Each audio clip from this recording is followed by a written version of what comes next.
Welcome back to the European League Championship Series, where Fnatic is having a party with their fans. Well-deserved after that victory over H2K. Not quite ready to party, though, are Elements and SK Gaming. They're about to go at it as they both try and start their climb from the bottom of the standings. Let's take a look at those lineups. Starting for Elements with a change in there, as they are still 2-6. JWoww, Dexter, Froggen, Tabs, Nif at support, back to their coach Mart.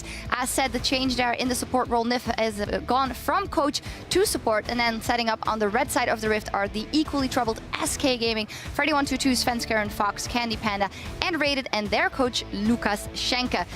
A little bit more about the trouble of both teams, but first, Nif is back. He's gone from coach to support, and this is the 4th support running now for Team Elements. It really is. Elements have not been able to keep a roster together for a longer period than 4 weeks. We've seen more roster swaps this year than any other team has put on the table.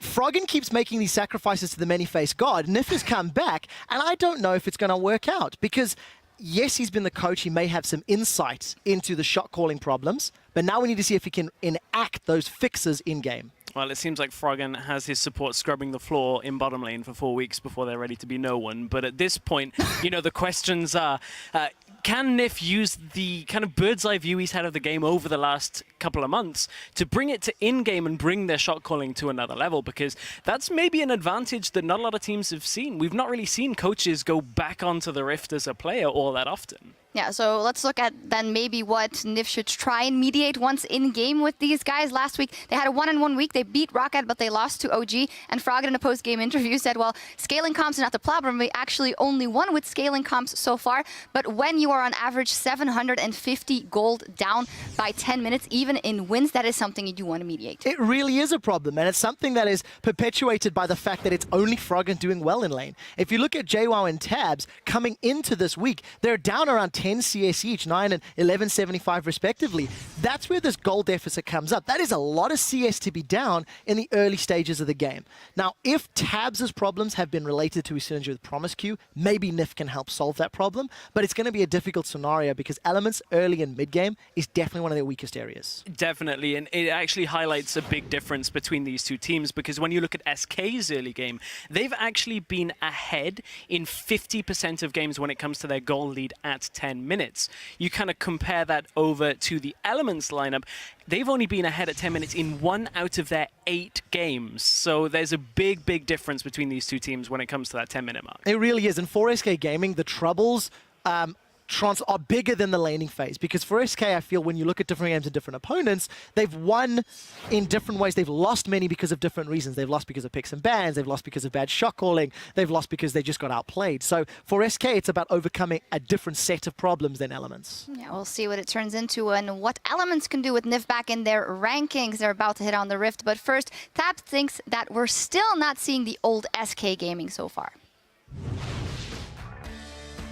You would see SK play so much around their bot lane and pick for bot lane. Like you saw so many Lucian Lulu games where they just push in and keep pushing the tower, getting those dragons. Now that they have Candy Panda, they actually changed their approach to the game quite a lot as well. They don't do the same thing anymore. But whereas before, like the last split, you could say that was like their only strategy. That was their best strategy. That's how they've actually always played the game in SK Gaming. Ever since Season 4 even, they've been playing like that. Very bot lane focused, very dragon focused. And now they just seem to not really do that strategy anymore, and it's kind of falling apart. I think they're struggling to find a new identity. A new day, a new SK, and we'll see if they can continue this win streak that they've managed to establish for themselves to Fischio against Elements, who are, you know, frankly also having quite a lot of problems. Yeah, and of course the big question about Nif, and as they just talked about it, this was a guy who stepped down or turned into a coach because there were shot calling problems for them. And then they got Incredible back then, and Promise Q was there. Nothing really seemed to solve the problem for them. Now taking Nif back in, I'm having a hard time following the logic in that one. It seems like they're just kind of like pushing blocks into places and maybe hoping something we have to see that. We have to see what Nif can do. I know he's been not very active in terms of solo queue because he's been busy coaching. Now he's obviously had to get back into the solo queue mentality, back into scrimming. So we have to see what he can do in this game here and what kind of champions he wants to play. Normally, if you have a player where you want to give him a fairly easy game, you put him more disengaged focused, you know, not the big playmaker. The likes of Lulu has been one for in raid a lot. That could be a takeaway if Elements want to play. Yeah, or a ban away. I mean, that's or ban away. I think that actually makes a lot of sense because this is something that SK's prioritize. They prioritize support actually fairly highly up the chain. A lot of teams are doing that, but the Lulu is a specialty for SK Gaming, and it's just been denied them. And I really like it because I really like the Lulu for SK because of the fact that it gives Candy Panda and Raid a fairly strong lane. Just if you look at the champion, Lulu is very strong in the first few levels. She has the fast pushing ability, and also she's very good with teams who like to play very all in. Because again, the ulti you have, you stay in the back, you play very safe, which is what suits N-Rated quite a lot. So I like the ban from Elements. It's something we saw in Spring Split as well. When N-Rated was playing so much Lulu, teams started banning it away and said, you know, we want to see what you can do on other supports than just the Lulu. Yeah, this is actually quite interesting. Some target bans, definitely a lot of them right now, with 2 bans at Froggen, the Azir and the Vlad. Thresh's ban, that's interesting. And of course, the Vayne ban, neither Tabs nor Candy Panda will get their hands on it. But of course, Kalista absolutely left through. It's immediately snapped up by Elements. And that, of course, means with no junglers taken off the board, Svenskeren will have his pick, and he chooses Gragas. Also Echo, immediately locked in.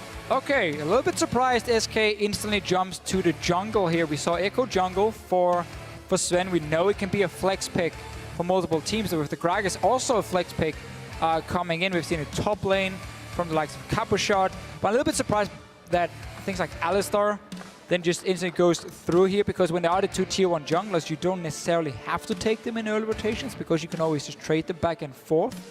We've seen Ryze from Huni. Jace is open as well if any of the teams wants to play it, and we just saw how strong it can be. So there's a lot of good picks open here. And I think Elements can be very happy with this. They're getting Alistar, they're getting Kalista, one of the best 2v2 lanes, and you still get that Rek'Sai because it wasn't taken away by SK. This is what happens when you have so many target bans, that immediately all these world of possibilities are open, and all these champions that we see vied for get picked up immediately. And right now, Elements, yeah, they've got strong, a very strong bot lane right now. They've got themselves a top-tier jungler. But SK Gaming, remember, you know, I mean, this Gragas is also very powerful. This Echo, we don't know where it's going to go just yet. Must assume it's going to be in a solo lane, and Gragas will be the jungle pick. That would make the most sense for SK here, even though Sven had such a good performance on Echo in the last week against Unicorns of Love. Very messy game, you know, back and forth. In the end, SK managed to win, but it really is about him and Freddy. And then we see other members from SK step up from time to time and suddenly start carrying games. I mean, they got the 2 wins, super good for the confidence. They have set themselves, they are no longer looking at themselves as a top team. No, they know that down here they want to fight to avoid relegation and to make playoffs, and then you can start looking further up the standings once you've made that playoff spot. Well, they finally did snap the losing streak, but we mentioned, you know, it wasn't necessarily against opponents playing up to the top level. Let's see if they can do this against Elements. They now lock in the Shen, so we know where that Echo will most likely be going, unless they pull something really crazy here, as Elements look to round out their composition. Don't be fooled by the 80 carry hovers. We've already got a Kalista. Yeah, so SK again will get the Sivir because, as you mentioned, there were so many big picks open. Elements wanted to ban the Vayne away from Candy Panda. So clearly trying to target some comfort picks on the side of SK, try and push them on to different champions and see if they can perform the same. We know Sivir is fairly simple, so. Yeah, you group and you're able to just run at the enemy team. And it's also worth noting how much SK is really focused on Froggen's champion pool this game, because not only did they take those 2 bans away from him, the Echo is also a takeaway. It's something that he had a pretty solid performance on. Now he goes over to the Kog'Maw. They have a Gnar for JWoww as well. So how does this comp shake up, do you think? Well, for Elements, they will give them some fantastic scaling from the mid lane of Froggen. Pretty much the usual. Pretty good side lane control as well in terms of the Kalista and their Gnar here. Problem is going to be that SK is obviously looking to group as 5, use that Shen ulti to join in as well, and then dive onto the back line. You have Sivir ulti, you have Echo with the mobility to stun as well, and you have a Gragas to knock Froggen back. So I feel like there's a lot of tools here for SK to try and get onto Froggen, where there's only their Alistar to really try and peel for him, so it can be a very risky pick in that sense. But we've seen it time and time again, because your range is so long, it doesn't even matter how much dive in there can be. If you get to land some of that poke first and build up a big front line with like Rek'Sai, Alistar, Gnar, that's enough to block them from ever getting to you. But that's really going to be the goal for SK once Froggen hits that level 11, gets the Luden's Echo and rank 2 ulti. Yeah. It'll be interesting to see how SK is able to break through that, or if they are able to break through that wall. With the Morgana locked in, this is the first time N-Rated has played at this split.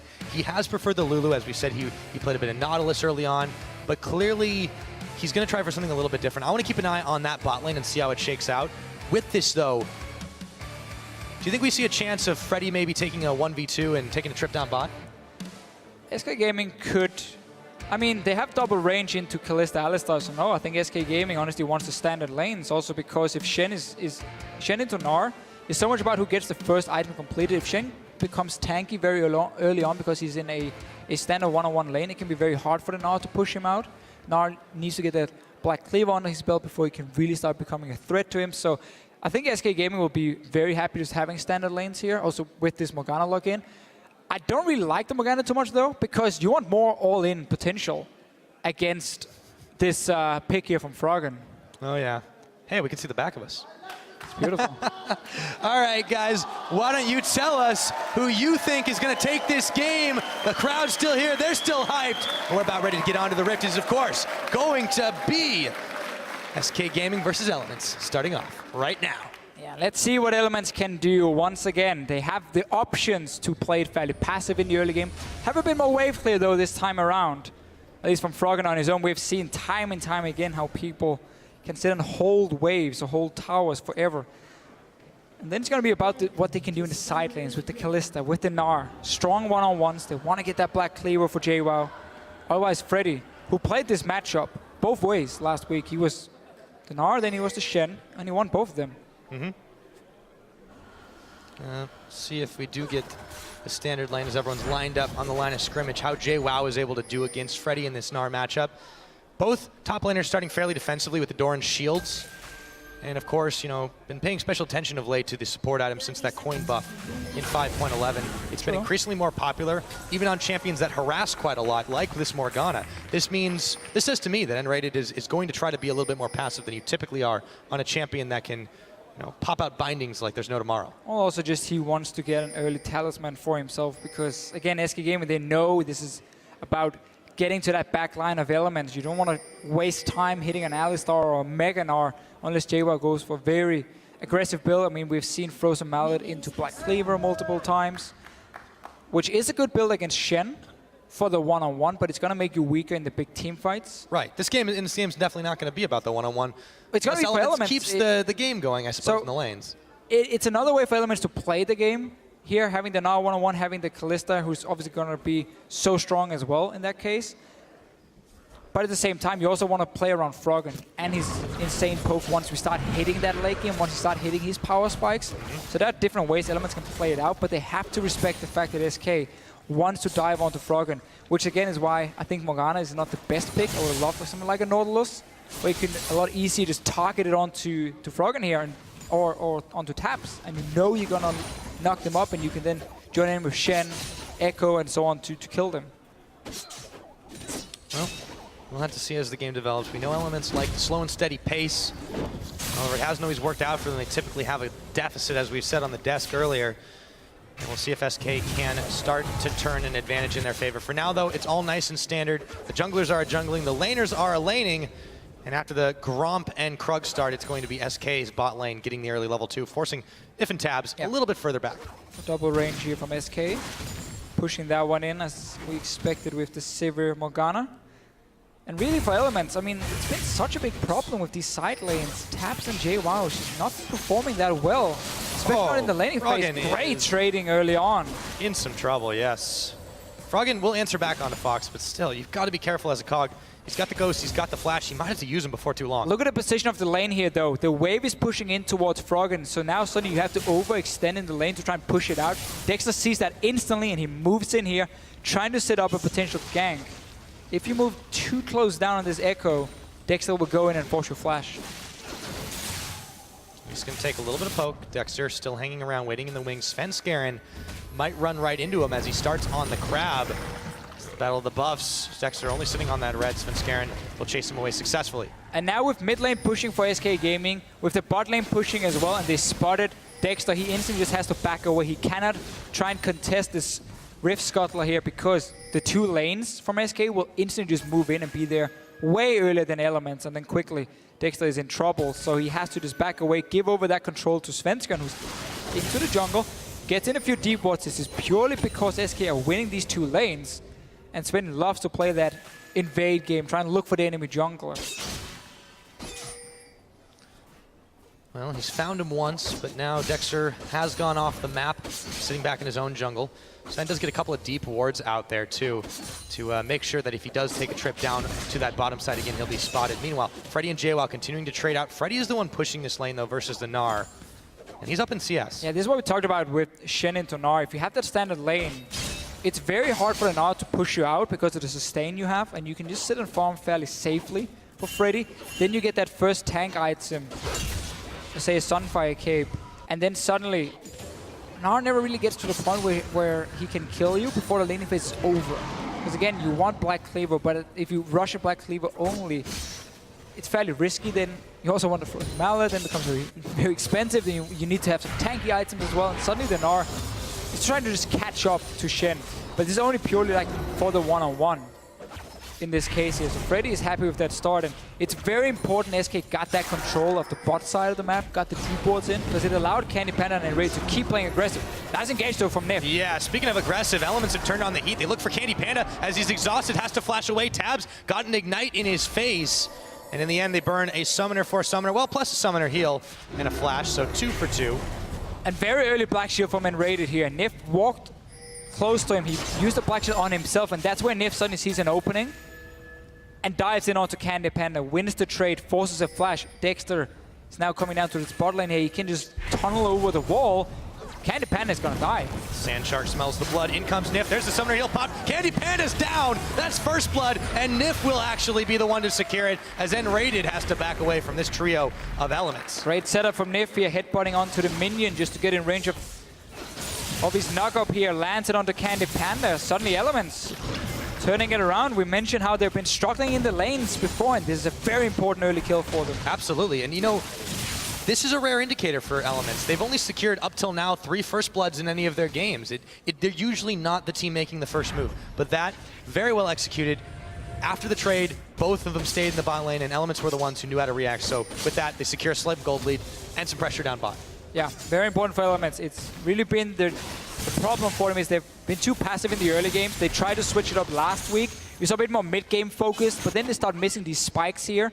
Didn't have everything ready, and ended up losing to Origin anyway in what became a fairly long game, but a game Origin controlled. Honestly, they were like 3 inhibitors down. They just played super safe. Elements, if they can start winning the lanes, and when you already have the scaling on Froggen, well, then it suddenly looks great for them. Now it's going to be a little while. He's sitting on, of course, that Tear of the Goddess, stacking away. Meanwhile, Nif is going to go for a bit of a roam and finds Fox, knocks him into the edge of the bridge, and it will look like Svenskeren will come to the rescue. Dexter comes up and sends a Prey Seeker around the side. A lot of jungle attention being paid to these mid lanes. Top lane, meanwhile, has been in limbo. And of course, down bottom, we've already seen what's happened there, but everything else pretty much even across the board. But as soon as Elements get that 1 kill bot lane here, they get now a big advantage in items, if you notice it. Tabs gets the BF sword to only pickaxe and a long sword for Candy Panda. So suddenly now, Tabs can really trade aggressively in the lane, and that could also open up for Nif then to keep roaming around. If they push in the bot lane here of SK Gaming, Candy Panda and Rated. A little bit too easy for Nif before to get that engage on them and force that flash. I was curious to see what Nif's really impact is going on later into this game. We want to talk about his shot calling, but yeah, his play, his mechanics have clearly not suffered from his time off the Rift. And we'll see if this move back, placing Promiscu, does end up being the right one for this Element squad. For the moment, it looks like it. For now, at least. Freddy keeps being in control of the lane, but the Phage already in for JWoww. Sven might try and set up a gank. Lane is pushed pretty far down, but if JWoww goes aggressive here, Sven goes in. And coming out of the bushes instantly, he's going to flash. The big barrel's on, the Mega Gnar's up, and he's gonna have to use that ulti and flash away. Will he stay alive? Freddy goes forward. JWoww is so low, but Sven's on the chase, tanking the tower. That's down! He's gonna go down though! And JWoww makes the most of a situation. 1 for 1 in the end, but JWoww ends up dying, so the wave is gonna be lost for him. It's gonna be pushed down to the tower. Seemed like he couldn't decide in the end. Do you want to flash away? Do you want to go back in? Hard to make that decision when had that Mega Gnar, yeah. Dexter is now back towards the bottom side. He's taking a lot of damage from this dragon. Yeah, and Fox knows this. He can collapse on Soken and Rated and Candy Panda. He's caught. He's pincered. The dragon's even helping. And Fox will take down the Rek'Sai. Big misplay from Dexter. Again, SK is in a position where their lanes can move very quickly. takes all the damage from that dragon. And Rated though. Yeah, he had the black shield on. He wasn't going to get knocked up, but he can't prevent that damage that Tabs was throwing out there as the Rend took away a bunch of his HP. Nif now just waiting to set up these plays.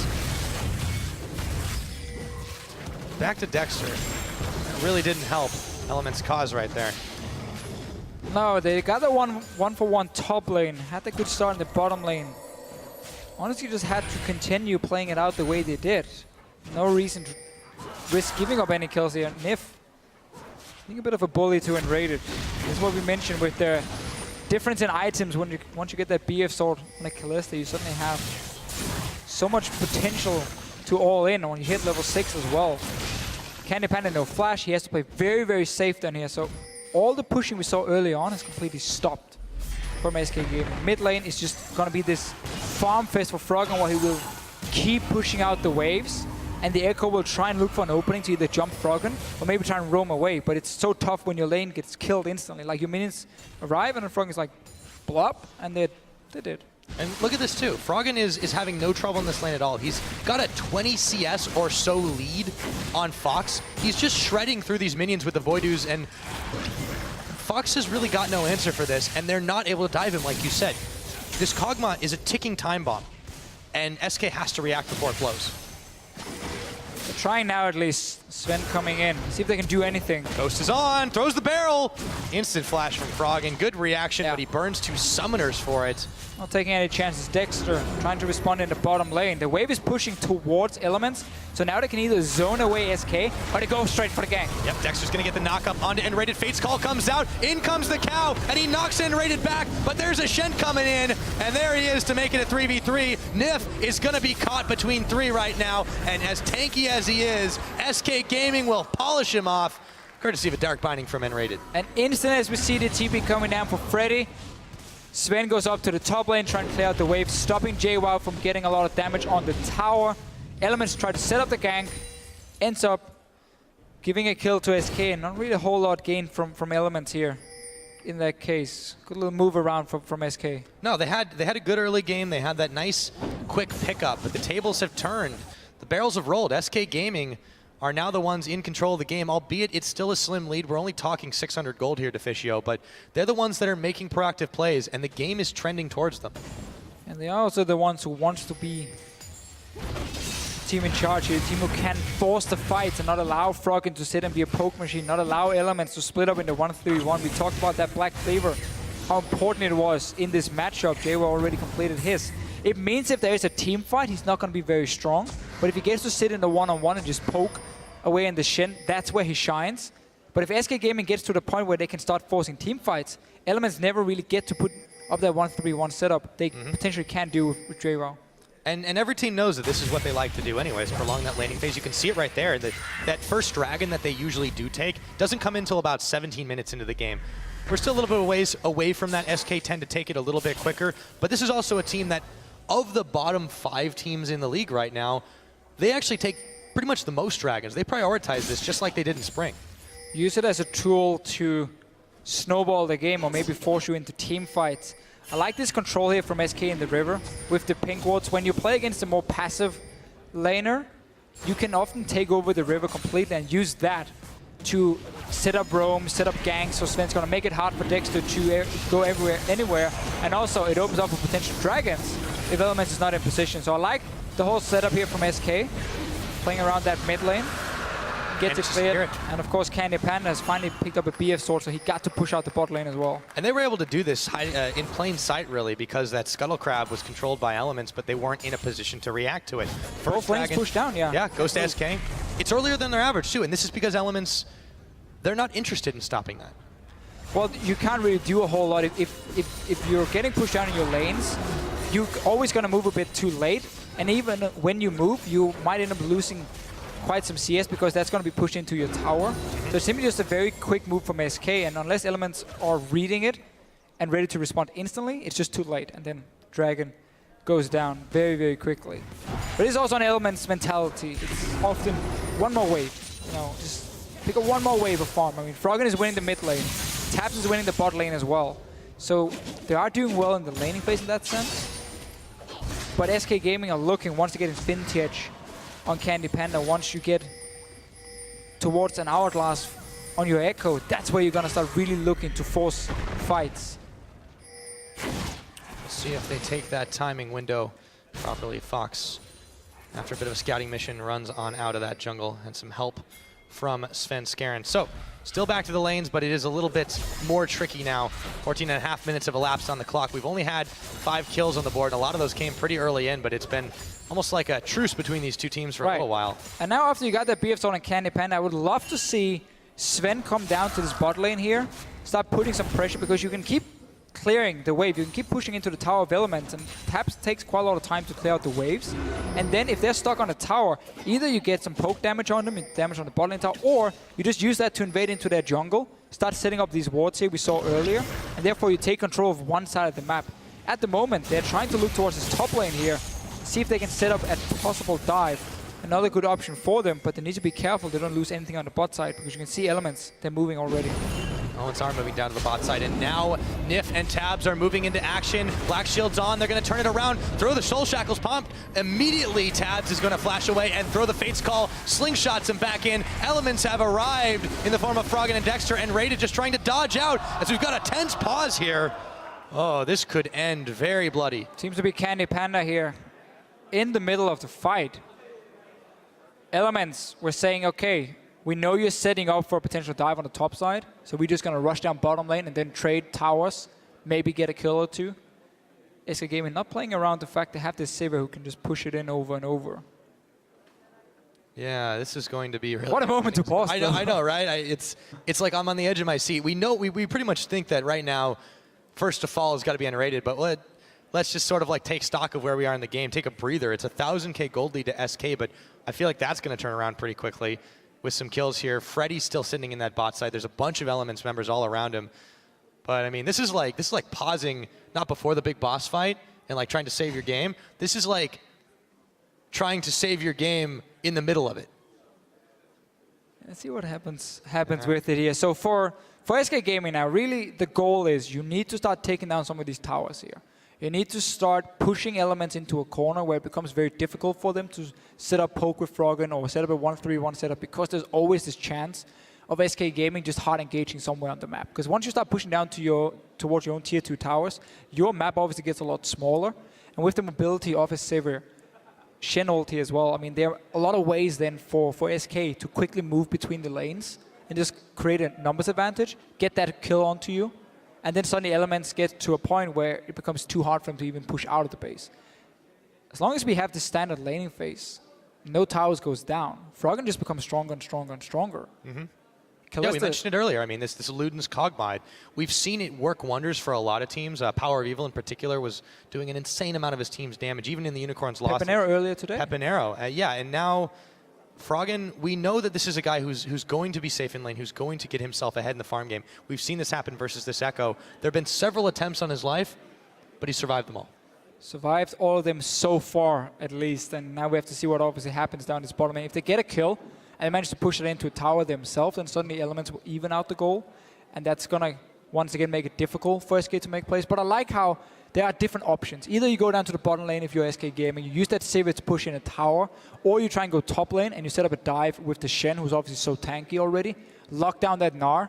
If he's sitting in mini now on that tower, he's not going to do anything. Kill him, take a tower. Like, you need something to start speeding up the game.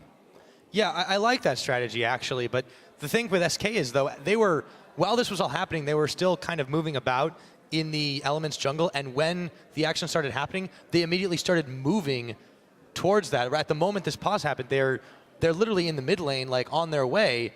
So do they then just like turn their attention and immediately like push down mid, because they've already moved away from top lane? You do. And that's a good trade right there. But like, will they? I mean, I guess when you have the time to think about it, it prompts these kinds of decisions. I mean, yeah, obviously for SK, they know it's too late to go down and help the bottom lane at this point. So yeah, just take that mid tower, trade 2 towers if it is a tower for tower. Again, you are the ones who wants to open up the map. So if you get a mid lane tower, it opens up every entrance into the jungle of Elements suddenly, and that's where you can start playing around. Echo might be able to roam. You just put Candy Panda in the mid lane. He sits there and wave clears over and over. And Rated then can move. He's often the guy in terms of vision who's in control of it, so he can start moving from the mid lane, quickly to top, quickly to bot lane, depends on where he wants to go. And you can also put this Echo here in a side lane, which is something SK Gaming likes to do push in these lanes here, then group up with the Saber ulti and force a fight onto Elements once you start pushing them down into lane. So I feel like there's still good options for SK. That works in with the game plan. It looks like we've got, at the moment, Candy Panda hopping back in. We'll see if that ends the pause. But again, just take stock. We're at 15 minutes in. It has been a slight lead for SK Gaming. And that's just because of this, that game plan you're talking about, this proactive movements. But they've got a lot to worry about on the side of Elements. Froggen is getting out of control. And Elements slowly. It is very slow because there isn't like any vast movement that's immediately getting them like a huge edge, a big fight or anything like that. Elements are trying to stay rooted in their laning phase, even if they're going to have skirmishes around the way. But this has been their calling card all split long, and granted it's not worked well for them, but SK is also just kind of finding their footing. For sure, and I think the way they handle this game here, again, it still leaves them with so many options of how they want to play it, because you have the 1-3-1 setup yourself with Shen top lane. We've seen Freddy go even, with the Gnar even slightly winning the lane. You have the Echo. I think it's fine you wait for one item before you really start speeding up the game in severe compositions. We know how Echo scales pretty well as well. You want to get towards something like an Hourglass, so you get to the point where you can really dive in onto Froggen, pop that Hourglass, wait for your shadow thingy to follow you in, and you have a fantastic burst comp. You can do a burst combo, but we're simply going to have to see how SK wants to play out. We saw them just put some focus around the top lane. That ended up not working because Freddy had to TP down to the bottom lane instead. But also just looking at the entire league, there's so much talk right now about the top 3 teams in Europe. Origin, Fnatic, H2K, clear-cut top 3. We can even say clear-cut number 1, 2, and 3 at the moment. And then it's just all these other teams fighting each other. Nobody's too far away from each other to still catch up. Because, again, it's all about making playoffs at first. And there's effectively 3 spots up for grabs when you exactly. take the top 3 out of the situation. So this is where like the real like cutthroat action happens. And the crazy thing is, for a while we had these clear-cut divisions of where these teams were, but that has completely blown itself out of the water because teams that were stepping up have kind of fallen a little by the wayside, and vice versa. These 2 teams, Elements, they've had a little bit better luck or better games, I would say, in recent weeks. And now with NIF, it's maybe looking a little like short up. I was still want to see how long this game goes. True, but they are looking a little bit more proactive in this particular game right now, and we'll keep track of that as the game goes on. But for SK, yes, they went 2-0. Yes, there's a debate as to whether or not those games weren't maybe a little bit easier than you might have thought. But it's still 2 wins or 2 wins, looking up a little bit for them. And this is the first week that we're going in saying, hey, you know what? This is a team that's actually making moves and trying to make some plays. But that's it for us right now. As the pause continues, we're going to go ahead and throw it to the analyst desk to break down what's happened so far. Thank you very much, Pyra. Full desk here to analyze what happened so far. Let's hear your thoughts on the picks and bans, as we haven't yet. Something we didn't touch on that much when we were here on the desk with us is the Lulu pick that came out of SK, which helped them a lot. Which was banned, which was a good adaptation by Elements. Mitch. As you say it right there. Instead of picking it, it was banned this time. And this is something we actually touched on in like our preparation for this week. And we wondered, SK, they started winning. Why? Because they went for this comfortable pick on Unrated that they could just safely push those lanes with. They have triple push, and then Svenskeren feels back in his element, and he could start invading. And I think I like this ban from Elements right here. Banning out the Lulu, not quite convinced why you would ban out a Vayne. Yes, you get Kalista, but you give away a Sivir, even though that matchup's really easy. On theory, on paper, Sivir just brings so much utility. But Elements as a team has never prioritized Sivir. Yeah, but they first pick Kalista, so why would you give away the Sivir? You're gonna get the Kalista. Well, they must be very afraid of Candy Panda's Vayne. Yeah, I mean, I just think if you look at the game so far, nice adaptations from the picks and bans. I like seeing the Azir, the Vlad targeted away. Froggen's had some good performances on actually both of those respective champions. And I think the standard lanes, it's been a slower pace. Both Elements and SK have got much bigger problems that they need to be working on, and we're not seeing super aggressive, super confident plays from either of these teams. So, I want to see how they're going to break open the match, and this team fight that unfortunately got paused could have been a big momentum swing. It really could have been a big momentum swing. One thing that I kind of wanted to touch on was the top lane and the fact that Freddy now has the Shen that's actually been working out for him. And we're seeing the Shen-Na matchup again. There's a big contrast in Freddy's stats over weeks 1 to 3 and week 4. You look at 1 to 3, he had 0.84 KDA and only 54% kill participation. Last week, 7 KDA, 76% kill participation. He's in another matchup that he feels comfortable in. He's 0-0-2 and slightly ahead in CS. There is a kill on that now, though. Yeah, and impressive stats on Freddy, and the most impressive part is that he played a mirror matchup. He played Shen into Gnar and Gnar into Shen, so he understands both sides of it. This time, though, he's playing the Shen into the Gnar in even lanes, which usually favors the Gnar because he'll eventually get that Black Cleaver and be able to penetrate a lot of that armor and reduce that and beat Freddy to a pulp later. But what I really don't like, and this ties into the Shen point as well, is that Elements keeps ganking the bot lane. If you play against the Sivir Morgana, yes, you may get some kills, but she will always bring the utility. Now, of course, the pause we're at right now, it's working out because Froggen joined the party and ready to look like he's about to go down. But in the big picture of things, every time you aggress on the bot lane, Shen will ulti there, save you, it'll neutralize. So this is how you usually deal with globals. Why wait for the global to come to you? Why don't you go to the global and take him out? Why don't you gank the TF first? Why don't you gank the Shen first? Take him out and then aggress on the bot lane. I feel that's perhaps something Elements could look or could have looked at doing. Yeah, and also something talking about Froggen, he's playing that AP cog. It's the first time in summer we're seeing it in his hands. Today has definitely been dominated by the poke champions. The Varus mid, Jace, Kog'Maw again.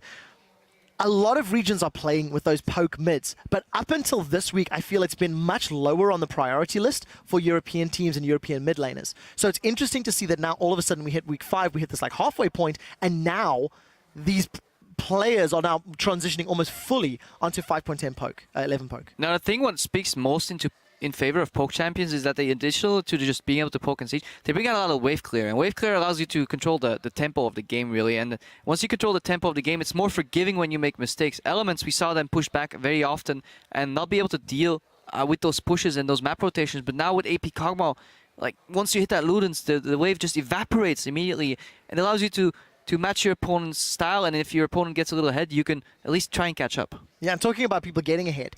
Sven Skeren, we were looking at some of the numbers, and last week, he really stepped up. He had some great performances, played that Echo for the first time, and what was good to see with SK and Sven last week is they were pushing these lanes out very aggressively. They got a lot of control. Sven ended up stealing 8 of his opponent's buffs over the course of their 2 games last week. The next closest was Unicorns of Love and Rocket, who respectively stole 3 each. I mean, that is a big, big, big difference and a big stylistic way that Sven was impacting the game by getting into the enemy jungle, by controlling their objectives and helping the rest of his lanes get ahead. This particular game, slightly less of that. It has been much more even. It's been a much more, trading back and different forth. team composition entirely. Yeah. This is the opposite of SK and Spring, Yes. whereas the 1-3-1 aggressive invade right now, they're playing a group composition, and that's what you need to do with Sivir. Group up and win and eventually get that hard engage. I just want to see how the Echo ties in. That's my only question, because usually you want to lure people backwards, Chrono Break back in time, and you get that massive AoE damage, whereas SK always seems to be going forward. So, tricky to play, but yeah. Maybe the Gragas barrel will knock a target backwards Play ping for pong. Fox to Chrono Break 2. That's my prediction. Yeah, because that's the level of coordination Totally we've seen from SK so so far. and Elements, Hey, aim for the moon, and if you miss, you'll still be with the stars. Oh, you'll Like, crash and burn. I'm right here with all the stars. Aw. What are you going to say, Stray? I was just going to say about how difficult, as Kerpo said, it is to get that Chrono Break. Then you put in the added range between Kog'Maw and what he wants. And factor into this, Froggen does he played want? Echo previously. And now now Froggen's playing against the Echo. He's going to know exactly how big that range is and how much he needs to avoid. He's running the double mobility summoners with the Ghost, with the Flash. So at most times in this, really Echo shouldn't be getting on top of the Kog'Maw without a good flank into the fight. Now, we haven't really touched upon the return of Nith. Obviously, he had we'd promised you not so big shoes to fill, but the support previously that obviously left quite the mark. Yeah, I was going to say, I see a sparkle in your eyes when you're Fantastic talking about it. Alistar player too, that guy, by the way. Look up the VODs, guys. But Nith, he's been comfortable so far, in my opinion. He's been playing well. Aggression coming out with tabs, and they played a lane which requires a lot of synergy. The Alistar bot lane requires you to be in sync and just make those plays and then get that potential damage out. And so far, they've not been afraid to go one aggressive, and that in a double spell shield lane, landing those engages. If it weren't for the Shen, I feel SK would have been in a whole lot of trouble. Secured first blood as well. Yeah, and separate to the mechanical plays that Nif is performing to, or how well he's performing, something that we discussed in the office is the impact that Nif could bring to the shot calling and to the mindset of the players. This is a guy who's been in the coach role, who's been in the picks and bans role, and who's had a better holistic view of all of the players. So we need to see whether or not he can translate what he's learned from being a coach to being a player, because Stress alluded to it in the pregame that we've not seen a situation like this before.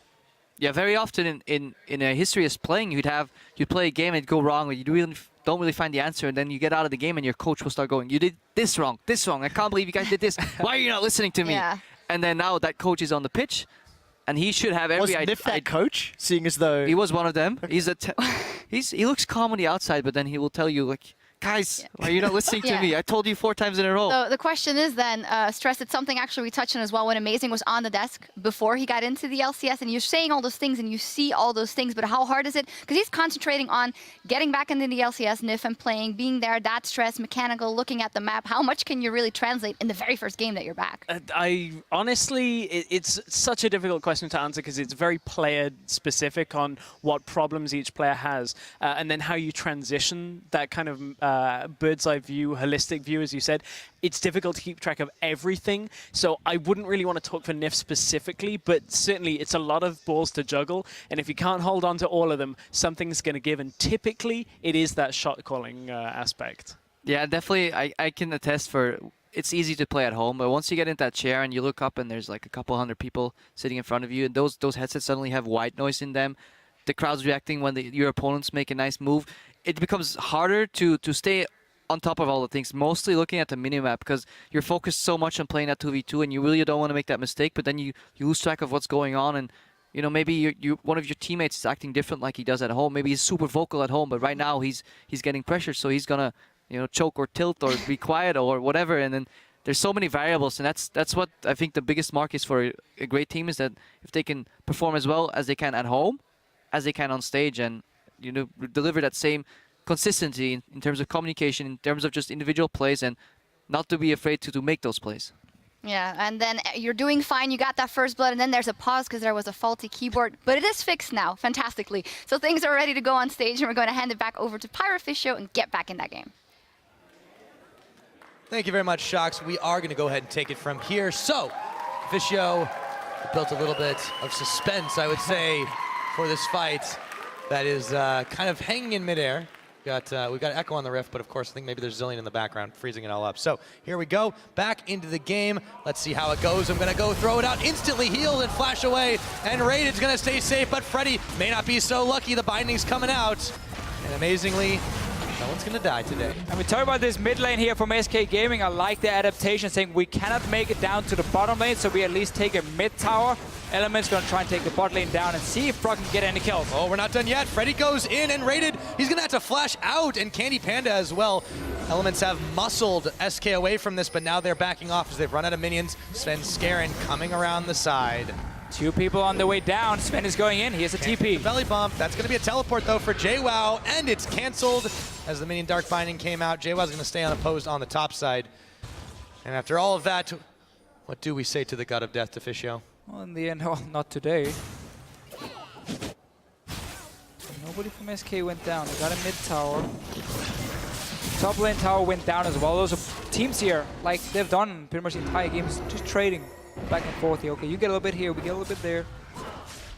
Opens up the map around the mid lane, which is important for SK Gaming. And I want to see what build we get on this Echo here. I really like Hourglass if you're building for team fight, because it gives you that way of getting your Shadow into the mix, because like you jump in, you do your entire combo, you pop the Hourglass, you have 2 seconds where you wait, and then Shadow follows you in, and then suddenly your ulti can be used. And you can just play a bit more aggressive with it. If you want to be more of a split pusher, then Lich Bane is a great second item. We've seen many different options. It just depends on how SK wants to play out the comp. Obviously, it's about pushing the lanes and then grouping with the Sivir pop that ulti. But nobody's really going to stop an Echo in the late game from Elements, because we know Gnar is going to be against the Shen all day long.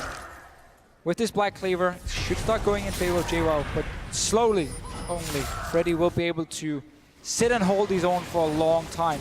Problem for Shen obviously is the fact you don't have any wave clear. You will always get pushed back quite heavily, and that's where Nar can push him in, and then suddenly JWoww might be able to roam around. Makes you wonder if Elements don't turn their attention up to this top side. It's really been super quiet up there. Yes, there's one tower that went down. They were able to send a number of members that way, but since then, they've not really looked for it. And they don't really need to because it's so early on in this game. Another Dragon's due to come up, but it's still going to be a minute and a half away.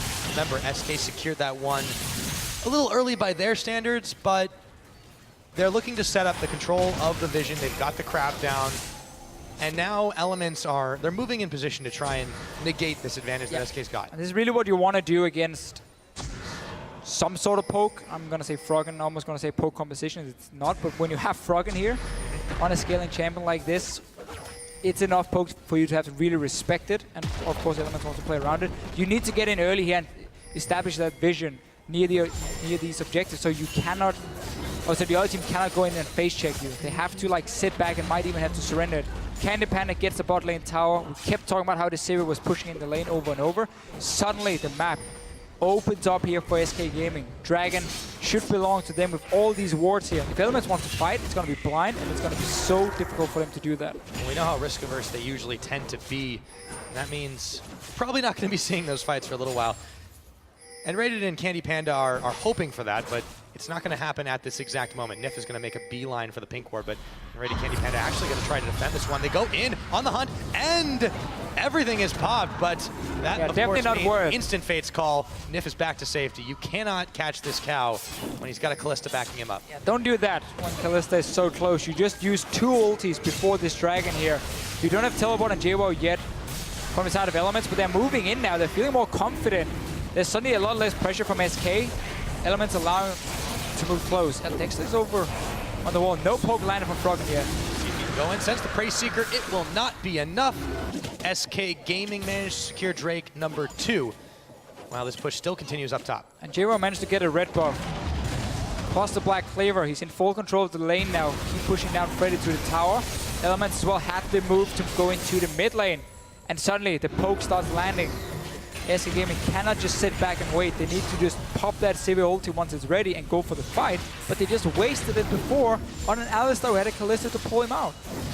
Yeah, when you don't have that foresight, you can end up paying for it. But now, the tower is very low. They're going to have to start backing away. You can already see the channel going through. That's going to, of course, be the Echo backing away. Fox won't be there, but Candy Panda and Rated are going to be able to defend for now. Meanwhile, though, Sideways being pushed by Elements. This is something we said that they struggle with in these games, and looks like they've recognized that's a problem and they're working on it. It's a fine setup. Elements right here with the poke, knowing there's no hard engage from SK, and we get to see what they can do grouping around Froggen, and then we keep talking about what Elements also can do in the side lanes with the Kalista with Gnar. Taps is down in the bottom lane, pushing that one in. Will have to be on his own though, and if is joining in, but Candy Panda is here to try and play it out. So for Elements suddenly finally gets a chance to use Froggen. They get a bot lane tower as well for it. This one took quite some damage before. Tabs took a huge amount as well. They actually back off. It's near to going down, but still, this is dangerous for them. And Rated and Candy Panda, they're going to go ahead and pop on the hunt. Another Fate's call. Teleport coming in. They turn around onto Rated, but instantly the Shen is going to come out as well. Turning his attention to Candy Panda is JWoww, but in comes the Shen, gets the taunt off. In comes Mega Gnar, and he's going to smash down that bot lane. Nif picks up a kill on Rated, and Fox immediately 180s and turns back the way he came. Yeah, I still don't like that. You pop double ulti against an Alistar. First of all, Kalista can pull him back. Then he has his own ulti to break the CC and not take any damage. Way too easy for Elements to react here. TP in from JWoww. 2 easy kills for themselves now. Bot lane tower did end up going down in the end, and suddenly, even in gold, you still have that scaling coming in for Froggen. No more double ulti on the Alistar. No, I think SK has to learn that lesson. It's punished them once definitely right there, and made it difficult to defend their mid lane another time. So very aggressive movements from this Candy Panda and Rated bot lane are not bearing any fruit. So Froggen just picked up a blue buff. He's sitting on 1300 gold. I would still love to see him just stay in that mid lane because you just got those 2 ultis popped. So once again, you can set up a group. There's no TP or there's no ulti from the Shen. Instead, though, he goes back to base, gets his Seraph. Missing out a little bit of a time here. Ulti will be ready for Candy Panda, suddenly giving SK a chance now to start a fight. There could have been a very easy group for Elements in that mid lane instead. time being, though. Things have calmed down just a little bit. SK Gaming still holding on to the slimmest of gold leads, just about 200. And they have, of course, the 2 dragons to their name, even in towers at the same number. And it really has been all about the element reactions to SK's actions. Look at that, though. We talked about it a little earlier, Deficio, but that hourglass is completed. Is time running out here for Elements? Oh, no, by no means. They are more than happy, still waiting for Froggen in this game here. So we see it's full teamfight focus from SK with the build. Hourglass, no Lich Bane second item. They have to find a way to use it. Quick move on top side, but Elements has already spotted and gets to play it out. Froggen still sitting in the mid lane. And we have that problem here that Freddy is going to get pushed in against an R every single time. So the other 4 members of SK needs to be grouped to then force the fight on Elements. Otherwise, you get to the point where Elements gets to keep pushing in 1 wave at a time on the side here of JWoww versus Freddy. And that means he's stuck on the tower, and then suddenly the rest of Elements only have 2 lanes they need to worry about. When you be like, okay, when can we group here? We need to watch out for this potential engage coming, but you're also going to spot it because Freddy's obviously going to sit ready to use it, and then JWoww has to respond in time.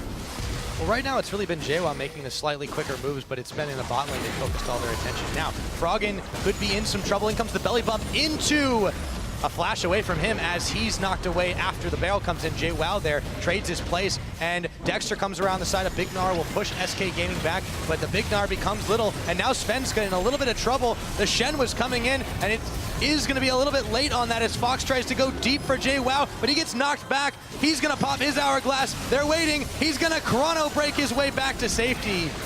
And once again, nobody goes down in all of that. SK Gaming running away as Elements chasing at their heels. So again, ASK, they have the right plan. The problem is they weren't all grouped together. They were just missing a little bit of damage. Happened to be the Echo who was running down from the top lane when the engage happened. That allows Elements to disengage, even though Froggen was caught in the middle of the lane at first, and then slowly turn it around. They take down the mid lane tower. Once again, a lot of ult is being used from SK, and they don't really gain a whole lot from it. Really, it has been a game of SK making the plays, but Elements, you might as well call them compounds because at this point, their reactions are getting good.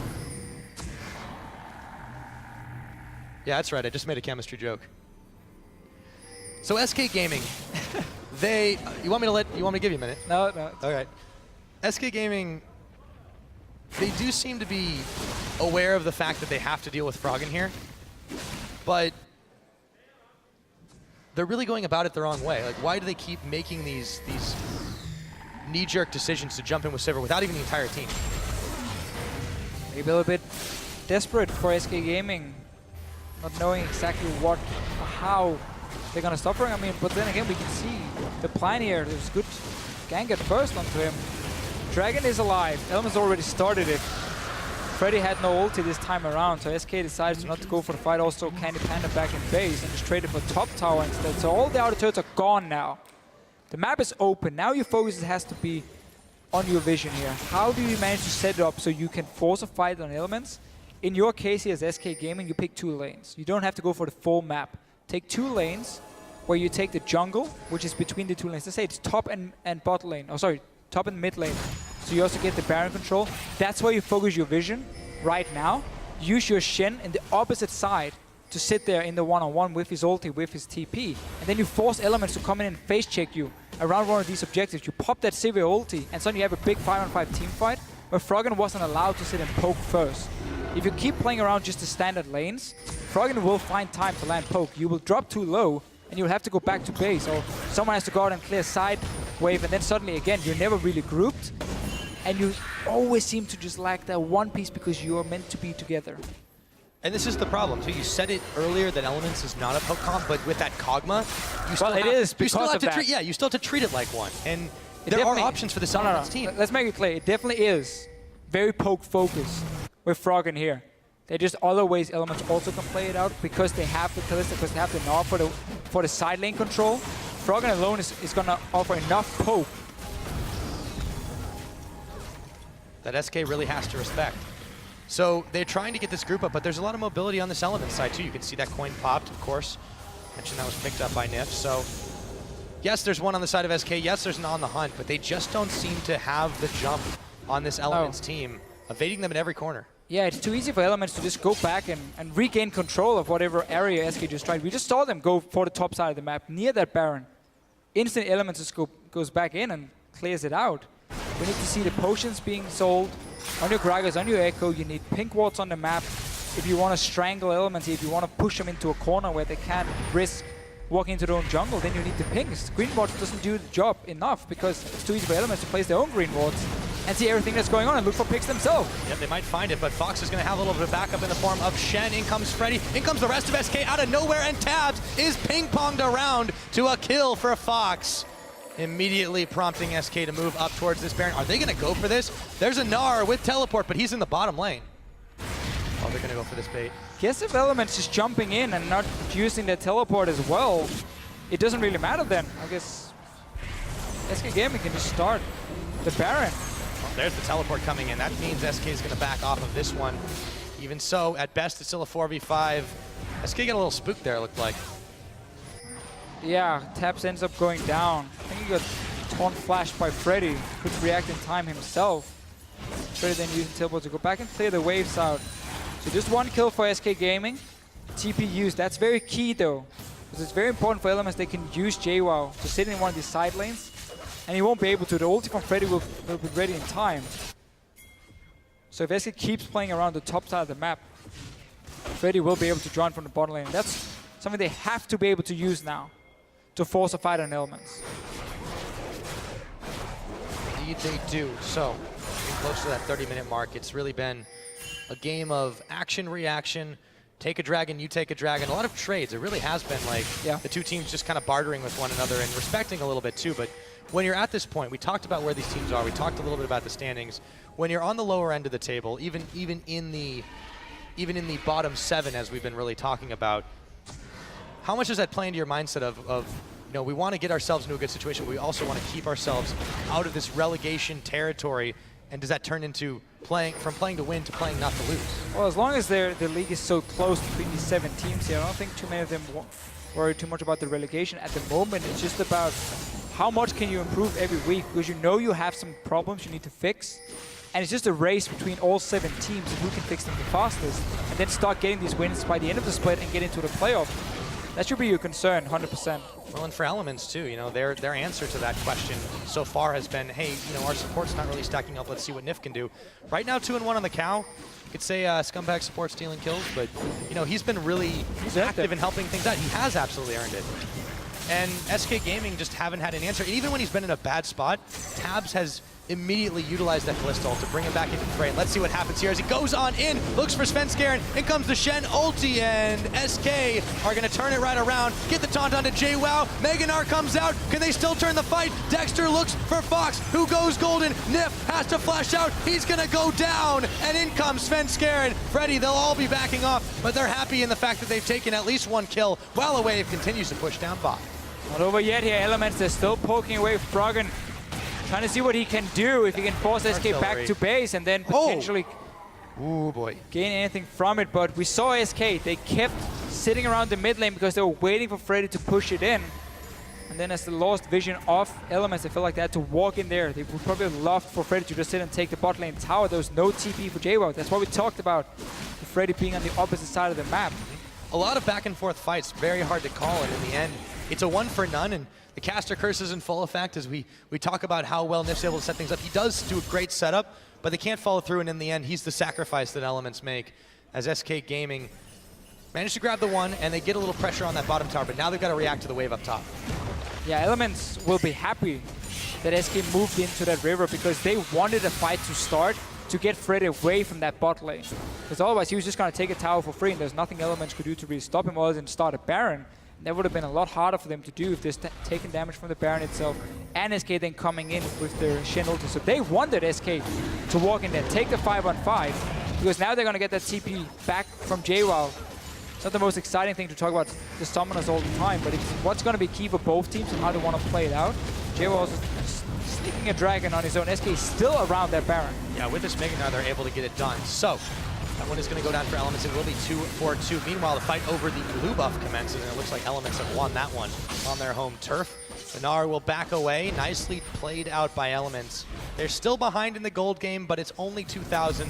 And as the game goes on, that matters less and less. They've secured another Drake versus SK. It really is the same again for SK Gaming. They don't have the proper vision control down. They don't have enough pink wards. 2 sweepers could be upgraded as well if you really want to try and force Elements to face check you. Otherwise, we keep seeing it. Nif just goes in, pops down 1 ward. They see where SK is, and okay, we can now go back to our lanes and push it in. And SK never seems to get that chance to pop that Sivir ulti to engage.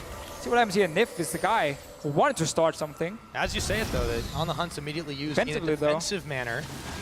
And SK Gaming are out that ultimate for a little while. It becomes a predictable thing, and then Elements, they can turn this poke into full throttle. They can just continue to edge SK back away from this map. And you know, it has been a war of attrition, really, by default because of that. Froggen's really controlling the pace of this game. He's happy that SK Gaming have to dance to his tune. And every time this ulti is down for Candy Panda, it buys more time for him to sit and poke. He can suddenly play a bit more aggressive. So they have to respect the echo damage. Lich Bane now coming in, 3rd item, so you can really do a lot of damage to some of these squishies from Elements. Froggen eating a binding. Does, but he's got his team around him. Parallel Convergence comes in. He's able to move away from it, nice and slow, able to predict. Same setup as before. Living Artilleries. There's a Shen on the bottom. He's ready to teleport or ready to stand united with his team. SK still trying to set up these fights. On the Hunt, still a ways away for SK Gaming, which means there will be no screams followed by chases anytime soon. SK Gaming looking for a chance to start a fight. Elements looking to try and group and land some poke, but they can't really move towards the towers of SK Gaming, because then when you have these long lanes here with outer turrets gone, that Sivir ulti is just that much more impactful, and they don't want to be caught out. They don't want to risk giving SK a potential flank. So they don't really want to group and push anywhere. And SK is just constantly looking for a way to start a fight, but they never seem to have enough map control to really force Elements into any bad fights. So that's why we have this dance between the two teams. Yeah, and even though the teleport takes a little while to complete, when Freddy comes in, he grants a shield on someone with the Stand United, right? He then immediately makes that person a target because it takes so long for that to channel and complete. A lot of the times they've been able to burn through it anyways, and it takes a little while for him to come up. Speaking of him, by the way, Meganar's out on JWoww, and Freddy could be in some trouble. He throws down his Rando and Omen, but he's slowly getting beat down, and he dashes into his tower. JWoww will back away immediately, though SK are trying to push down mid. Oh yeah, going straight mid.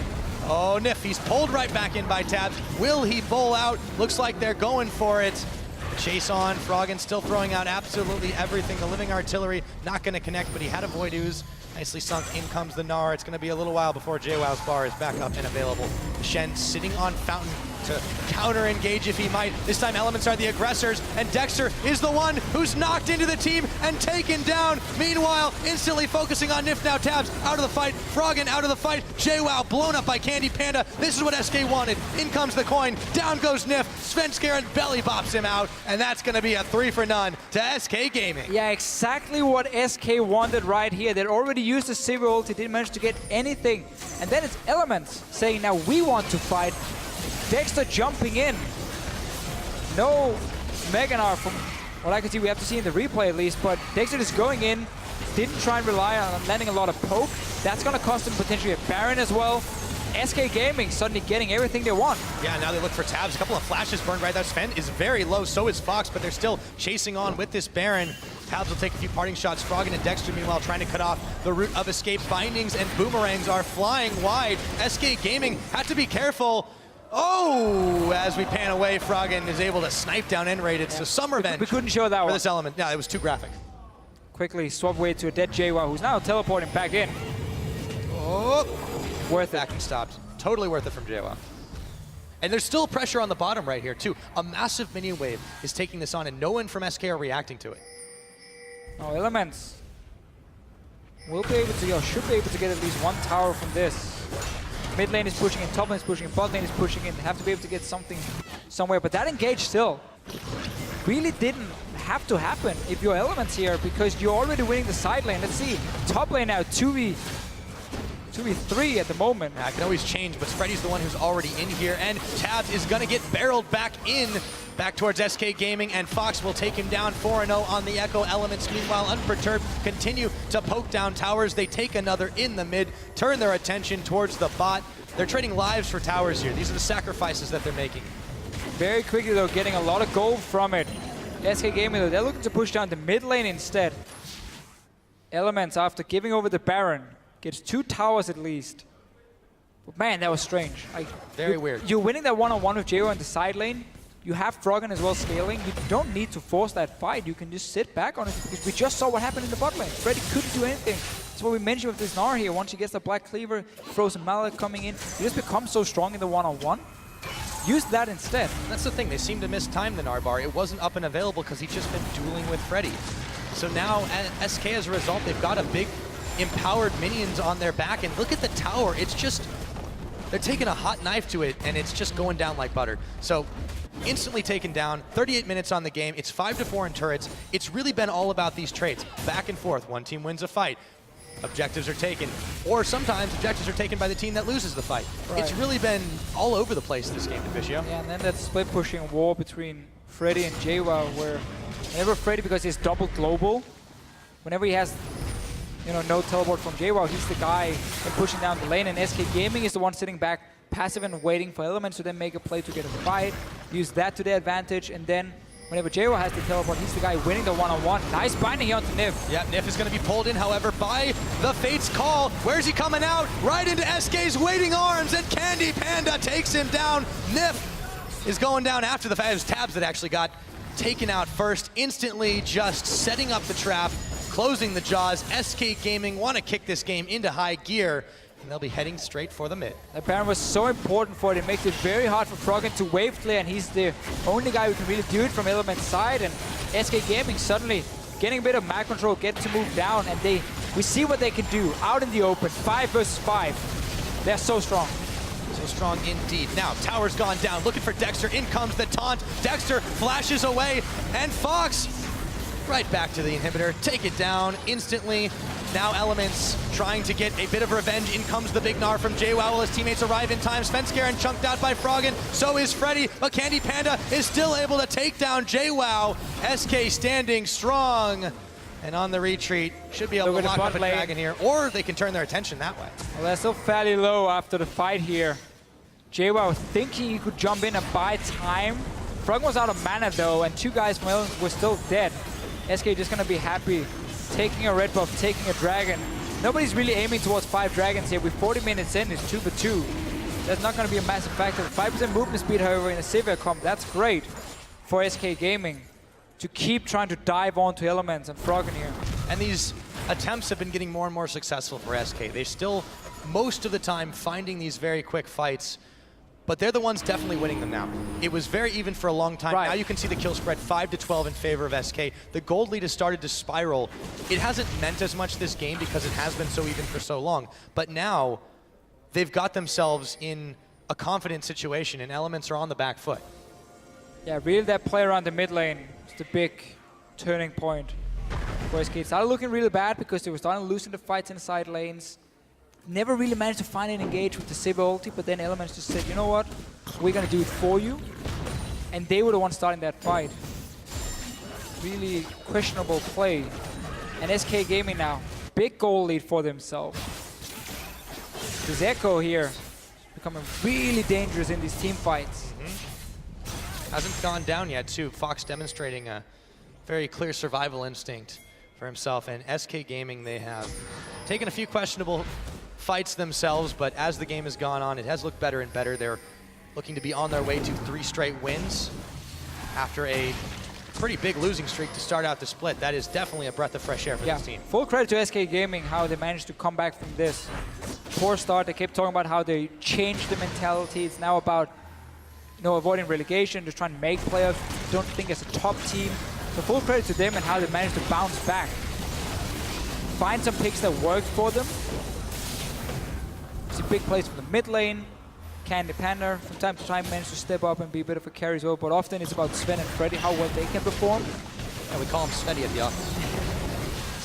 And they have been doing some serious work for this team. Let's see what they can do to Dexter right here as they knock him and barrel him around. Candy Panda gets the last boomerang. And immediately they turn their attention back to mid. They've got minions to cover themselves. Freddy's not even involved in this. He's down bottom, just pushing the wave. Elements can't react on all fronts, and they're getting shoved in.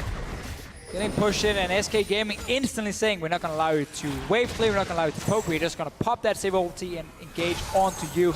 Gets the kill. They can still go for more, and they're going straight for it. Yeah, Fox has got his eyes set on Froggen, but he's getting pushed back, throws down his Zanyas, and he will stay alive, but this inhibitor can't say the same for that. Elements lose another. And SK Gaming will be able to make their escape, but rated on the back heel. Will he get out? Yes, he will. Suddenly you're pushed so far down in your own base that you never get to set up that split push again. So all the time JWoww used on getting Frozen Mallet and Black Cleaver is almost wasted now because he won't be able to use it properly against Freddy. SK Gaming with 2 inhibitors open, Baron is alive, so that's going to be the next big objective. Once again, we are in a 5-on-5 team fight. JWoww taking some damage. Yep, he had the Mega Gnar Ryzen available, so the face check wasn't as dangerous as it might be. Elements trying to establish some control over this newly respawned Baron. But that Gnar won't last forever. SK Gaming aren't going anywhere. They know they can't afford to back at the moment. Fairly low members though. If they get a chance to push out the waves and then send one guy back at a time, and one thing you can do on Echo is you can recall and then pop back to your ulti. Not saying you should do it, especially not a late game where you kind of want that ulti for the team fight. But SK managed to find an opening. Push down the waves. Got to go back with the low members. Now returning to the Baron. It's not the situation Elements wants to be in. But they have to now take a team fight where they need to really outplay SK. So much is about the damage coming in from Tabs and Froggen, but also the Mega Gnar from JWoww. But you hit it on the head with that damage. The problem, we had this poke composition, this partial poke composition. It's all on Froggen to really be able to deal it. Tabs is, yes, doing a lot of damage, but they have to rely on him having the healthy mana bar. They have to rely on JWoww being able to utilize his Gnar bar. So many bars in this game, Deficio, and it's very situational. SK can just dance around the Baron now because they have Freddy pushing, no TP from JWoww, so we're back to the same we've seen like 10, 15 minutes ago. SK Gaming can now sit back a little bit, keep dodging around the poke, and then wait for Freddy to push all the way down to the tower, and Elements then has to try and go straight for the fight, and they have to time that properly. Thing is, their main engage is going to be like throwing in Nif from the Kalista. And they've actually used that very defensively a lot when he's been the one who checks in and gets caught. So now there's still no reaction to this Shen. He's building the wave down bottom. They've sent JWoww kind of to the top lane to try and push off. This should prompt SK. Will they go ahead and start this Baron? They do. There are Kog'Maw living artillery shells flying from the back, but now they can turn on to Nif. He's gonna get pulled in. There's the Fate's Call used defensively. Fox is now gonna get some shielding in the form of Freddy. That's gonna be a big shutdown though for Tabs, and Elements manage to find 3 members. Freddy burning low, and will they finish him off here? No, they turn their own attention to the Baron. Freddy's gonna teleport. Froggen's gonna stop him. Down he goes, 4 for 0. Elements, 4 members on this Baron, 1 backing away as Candy Panda makes a mad dash from it. I would have loved to see SK Gaming just wait. You had that push going in the bottom lane. Nobody from Elements could go down and stop it. Otherwise it would have been a 4v5 near the Baron. And yet SK, as soon as they saw Freddy at the tower, they went straight for the Baron. That allowed Elements then to move in. And now you're caught in there inside this Baron pit, so you're forced to take the fight. SK turns, JWoww was nearby, and suddenly it's a big 5-on-5. Where Froggen was completely untouched in the back line. JWoww got a big Mega Gnar. That's the dream fight for Elements. And SK Gaming could honestly have just sat back and waited for Freddy to do more work down the front. They were all healthy. They're barely taking any damage from Froggen. They turned on and they were turned away. Big win for Elements there. They grab the Baron. They'll now grab a Dragon. They have a mid inhibitor respawning soon. And all they have to do is cover that hole they've got in the top side. 47 minutes, getting closer to that mark. And right now, Elements are looking like they might be the ones who outscale this game, Deficio. If they can manage to get another fight like that one, but JWoww can finally be in the mix with his Mega Gnar, but Froggen can stay untouched. Elements will definitely be able to outscale SK Gaming in these fights. And suddenly, talk about how JWoww might never get to use his Frozen Mallet Black Cleaver against Freddy. He might have an opening now. His own teleport is ready, and suddenly it's Elements. With that Baron, he might be able to be a bit of a split pusher again, suddenly. Also got that fantastic poke, but SK Gaming trying to set up a little trap. It has worked well for them And before. one ward here has spotted something for Elements. This is Elements definitely not falling for it, courtesy of that vision. There hasn't been as much of it that side of the map for Elements as they have been shoved in, but that ward does certainly help out. Now, Elements feeling confident enough to push out with their members, 4 of them at least, in this middle while they use JWoww to complete clearing away the top. They are slowly but surely creeping their way back into this game. 47 minutes in. All the carries are getting close to 6 items completed for themselves. Elements trying to finally get a push going. Sven is sitting in behind. JWoww joining him, so it's going to be a big 5-on-5. Can we see some poke first, or will SK Gaming just pull the trigger instantly? I really want to see Elements just use JWoww still. The 2 side lanes are pushing for them though, so they've slowly built them up, but there's going to be a long time before these waves hit any towers close to SK Gaming, so they don't have to worry about them now. This gives SK the chance to just start that 5-on-5 team fight. Sven is coming in for the flank. The coins pop. He's actually worried. Wait a minute, guys. I thought you said go.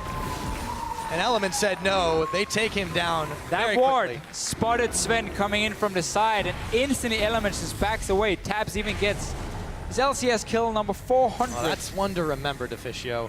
And now they've got minions at their back, looking to try and cruise off into the sunset with this game. They're still down in gold, but they are up in spirit. Inhibitor turret being destroyed, taken down. The damage is just so much. And with the death timers the way they are, 5v4 is not what SK is looking to take right now. Elements starting to shove in. Go down to the bottom lane, catch that wave being built up before here from Elements. Might just wait until it pushes itself in. JWoww's going around the danger zone. He's just tanking tower shot. Yeah, I mean, he's almost Mega Gnar. Here we go. Elements don't care about the wave. They take the tower down. They keep on pushing forward. They'll have it at their back. Baron is no longer an option, or no longer on these members, but they are still feeling very, very confident to continue to push in. Mega Gnar not out just yet. They've got a slim amount of time to keep on going. Yeah, so 10 seconds before Sven is alive. Elements pushing in. Let's see what happens. Dexter's taking the laser. It might be a little bit dangerous for him, and they will back out. Half the tower has been taken down, but they are not able to finish the job. Big wave pushing up top as well, but Svenskeren there to deal. Elements knows they have these waves pushing in. Also, Super Minions coming around the mid lane soon. They want to keep the pressure. Dexter can always just ulti back like he's doing right now, so no reason for Elements to back away just yet. Because look up there, there's like 4 or 5 waves eventually send someone to do together that. for them. Nobody touches that wave. There's going to be a lot of damage to the tower. Well, you'll see that in our small screen in the corner there. Elements just keeping the attention on this bot side. All of SK versus all of Elements. As long as no one gets caught, it can stay that way for a while. Now, Candy Panda's gone up. This is the time for Elements to strike.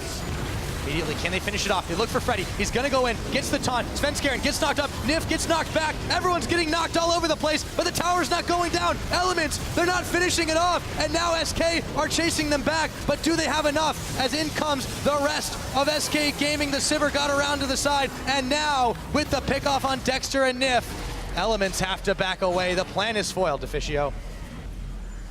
Very strange from Elements here. Some of the members were trying to hit SK Gaming, some of them were trying to hit the tower. In the end now, Sivir ulti has been popped. Sven is looking for Tabs. Tabs is maybe going to stay alive. No, I don't think so. That's Fox who takes him down, but Sven might just live through this one. Takes a drink, he's earned it. Now Froggen is gonna get flash taunted. Shut down by Candy Panda. Look at the base though here. JWoww is teleporting in, he's trying to finish. Oh, is he really going to? Do they have time? They can back away. The Shen's leaving. Though. No. No. JWoww can't finish this game. He's just trying to force someone back from SK Gaming. The rest of the team here. 60 seconds on Froggen, 50 seconds for Tabs here. They can at least push in for inhibitor. Is there anything else? I mean, they've got no waves. Got no waves. They can take it. Nobody really wants to tank the tower either. Well, they sent their tank back. It was back now. Just get 2 inhibitors. We're looking out towards the next Baron instead. 2 of them already died so far. Another dragon soon to come up. Remember, we haven't really been keeping as close of an eye on those because it's been fairly even, but whoever team gets this next one will be one shy of that aspect, and that is another way that they can possibly look to close this game out. It really has been just so back and forth, just like the fights, the ping pong effects. That's pretty much how you sum up this game metaphorically. Concentrating for both teams. Constant focus on this Baron as well.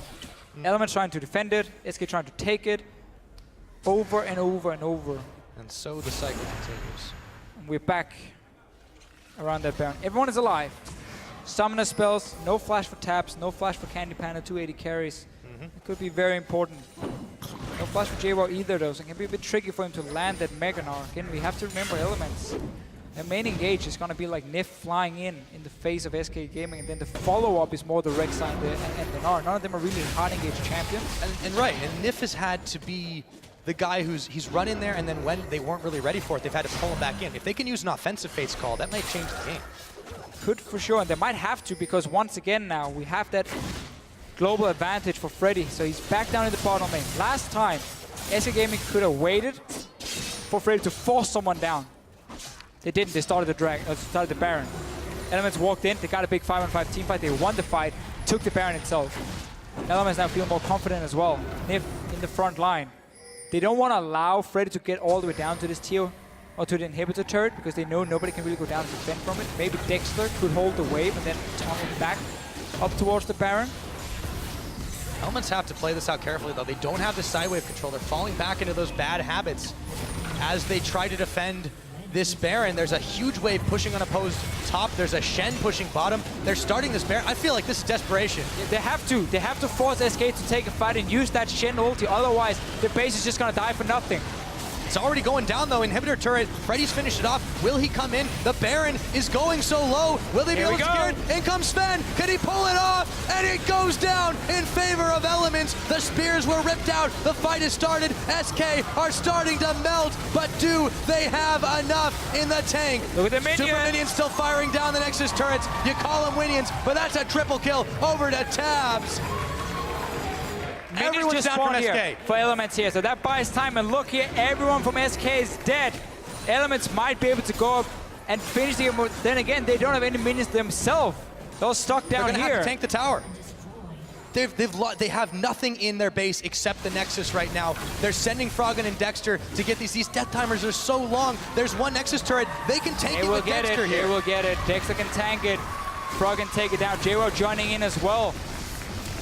What a game, though. What a game indeed. Just shy of 55 minutes. Dexter goes down. JWoww's coming. Finish the turret. JWoww's coming. Oh, they're going to have to wait on it. Sending the next guy. All right, so it might actually hit that 55-minute mark. Down it goes. The death timers are just too long. And in an outright back-and-forth slugfest, now. Elements have taken down SK Gaming.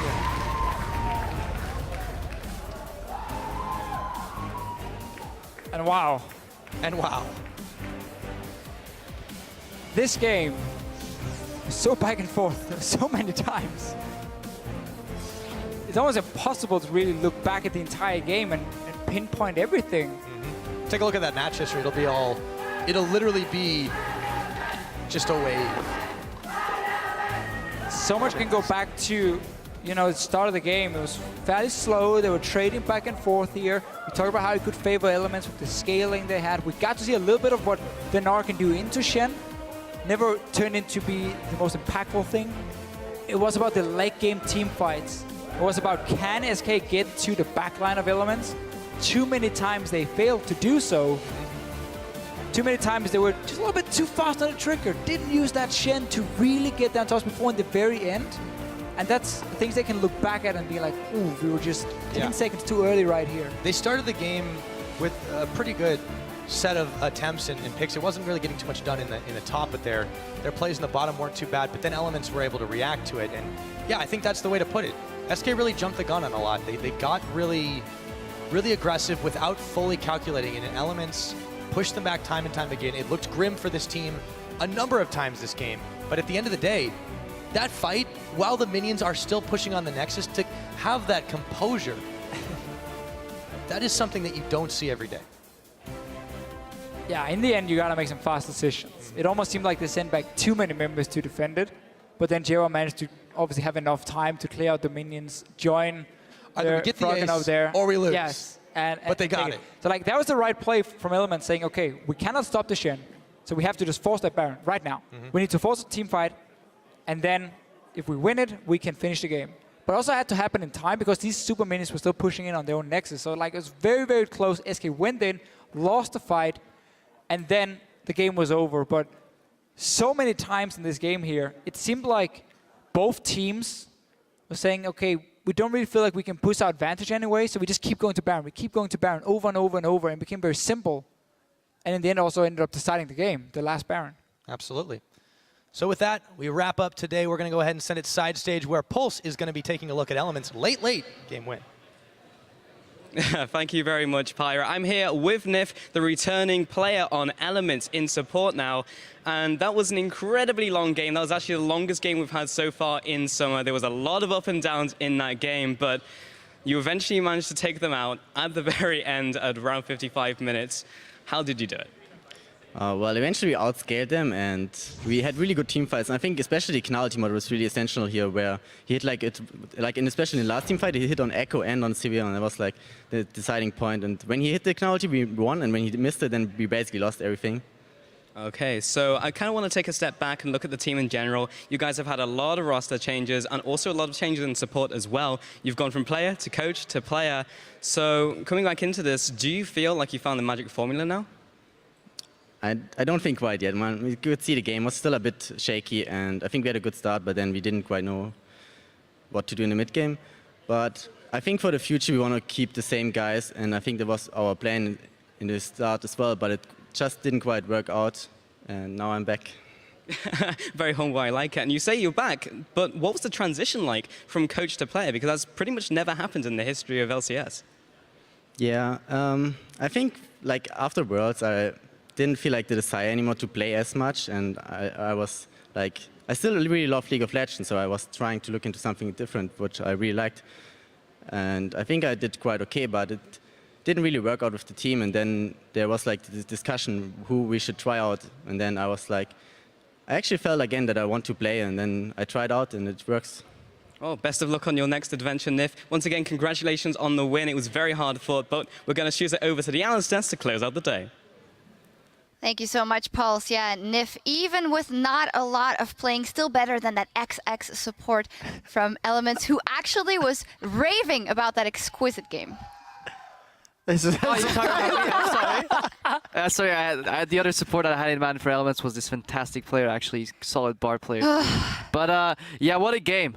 And I think we can just immediately jump into our first replay, and I think it quite sums up the way this game went. And this is where SK were doing Baron. They pressed Sivir. They went in. The signature double ulti from Kalista and Alistar kind of combo, but then this happened. And I think this really sums up the game. SK with a bit of an oopsie. And then Elements finally back in control. And it went back and forth a lot. And yeah, it was, I guess, sloppy on both sides. There was some good plays here, but I think it highlights the position both of these guys are in, as there's apparently a fly in the audience. All right, I guess I'm done here. If you step back and actually look at the game, it's quite interesting because neither team was particularly good at pressing any advantage or creating one. And what ended up deciding the game was another massive Gnar ultimate. Last week, part of the reason SK was able to beat Unicorns of Love was because of a Gnar ultimate. You think they know about the Gnar? A single person, a single spell, a single cast in the right scenario at the right time in the game.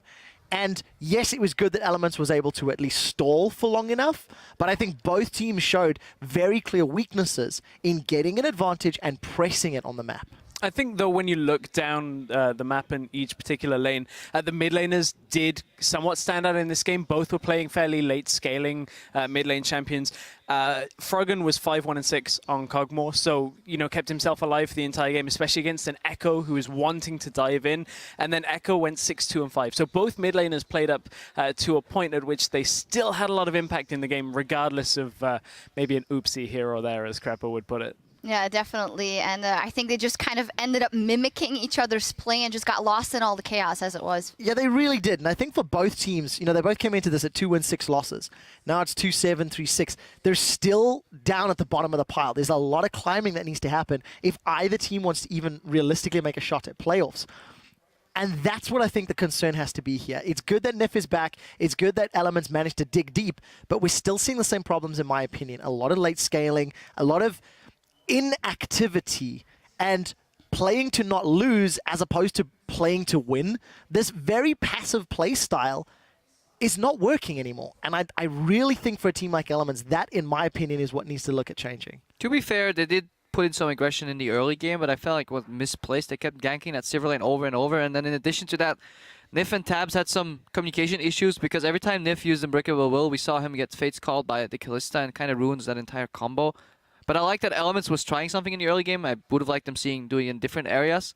But then SK got the better hand, and then eventually we all forgot about how the early game went because it went back and forth around, you know, these Barons. It just shows that there was no decisive shot calling. And I mean, I wasn't able to deliver that on Elements either personally, and it's just so hard to find people that can shot call at the highest level, and it's such an underrated quality in my opinion, and that's why I really want to give props to whoever are the shot callers in those top 3 teams in Europe right now, because it is a skill that is often so overlooked, and you could see the impact it had on this game, especially because neither team was playing to their strengths over the entire game. Yeah, we'll see how that Nif shot calling maybe comes into play if he gets more than one game with Elements. For now, though, we're going to turn to the Fantasy LCS and see who carried harder today. If you go by the numbers, it has to be Niels. He picked up 9 kills in Origin's game today against Gambit, and that along with his 6 assists and 0 deaths left him with 32 points on day 1 of the week, and that means he is at the top of the Fantasy standings. That beautiful picture once again. Yeah, I'm very invested in Fantasy.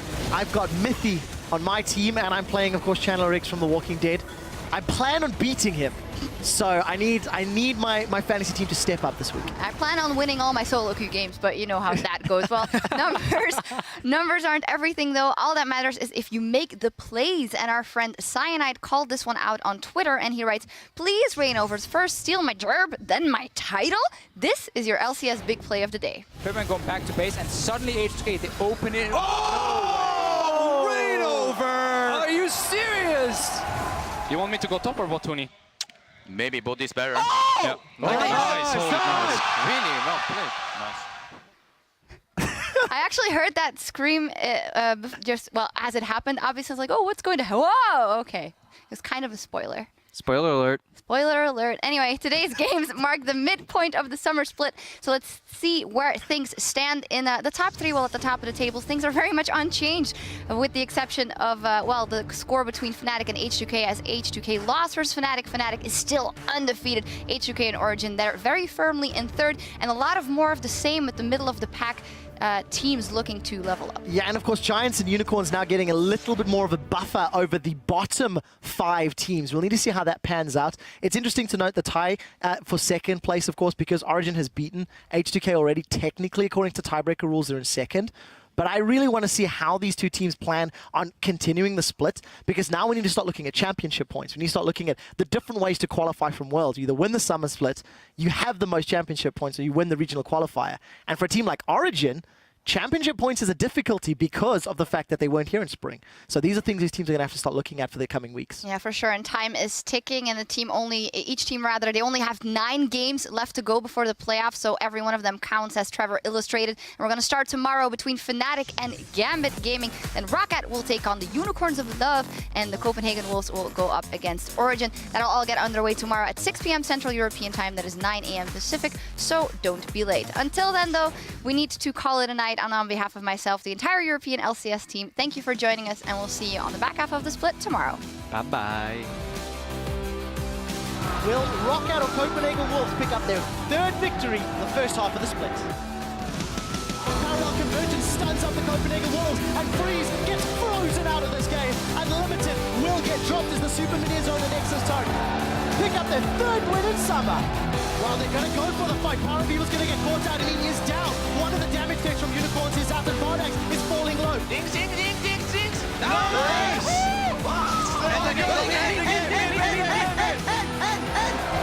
Giants hit their power spike, and they crush the Unicorns. The headbutt Pulverize combo, Betsy spur rushing away. With Expector out, can Niels clean up? And the simple answer is yes. Origin, hold on to 3rd. How sorry will you be right now, huh? Huh? Yeah, what do you do? And oh, look at this, dude. Oh my god, amazing. Can you put the volume of Amazing lower? Oh, yeah. Oh, yeah. Pipman going back to base, and suddenly H2K, they open it. Oh! Rainover! Are you serious? Yeah, we can. Rumble, let's go. Go. Rek'Sai. Don't go too deep. Don't go too deep. Rek'Sai and go Nash. 9-0, tied their 2013 record.